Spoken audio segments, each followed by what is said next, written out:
আজ বিকেলবেলায় আমি বানিয়েছিলাম এভাবে ঘরোয়াভাবে পাস্তা।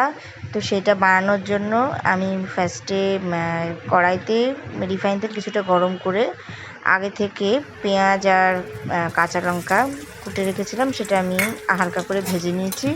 যেহেতু আমি নিজের মতন খাবো অল্প পরিমাণে, তাই জন্য সে অল্পভাবেই পেঁয়াজ আর লঙ্কাগুলোকে দিয়েছি।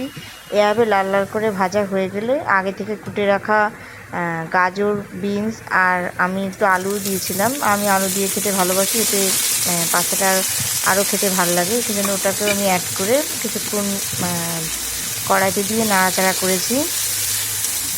এভাবে কিছুক্ষণ নাড়াচাড়া করে জিনিসটা হালকা তেলে ভাজা হলে তারপর তার মধ্যে আমি স্বাদ মতো লবণ আর কিছুটা হলুদও অ্যাড করেছিলাম। যেহেতু আমি হলুদ দিয়েই পাস্তা খেতে একটু ভালো লাগে, সেই জন্য আমি এটা এভাবেই বানিয়েছি। তারপর এভাবে কিছুক্ষণ নাড়াচাড়া করে জিনিসটা মাখা হলে তার মধ্যে স্বাদ মতো চিনি দেওয়ার পরে আগে থেকে সিদ্ধ করে রাখা পাস্তাগুলো আমি অ্যাড করে দিয়েছিলাম। তারপর ওটাকে আমি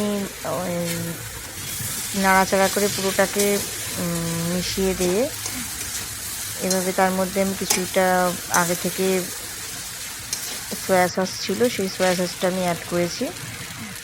সয়া সসটা দিলে পাস্তার স্বাদটা একটু ভালো হয়। এছাড়া আমি টমেটো সসও দিয়েছিলাম আগে থেকে, যে রেড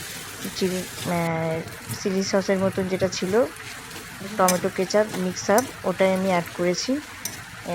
এতে পাস্তার কালারটা একটু বেশি সুন্দর হয়। তো আমি যেহেতু ইন্ডিয়ান স্টাইলে খাই, মানে যেরকম আর 5 জন খাই আমি এরকমভাবেই খাই। আর অন্যদিন আমি ডিমও অ্যাড করি, বাট আজকে ডিম দিইনি। তো এভাবে পাস্তাটা খেতে আমার বেশ ভালোই লাগে।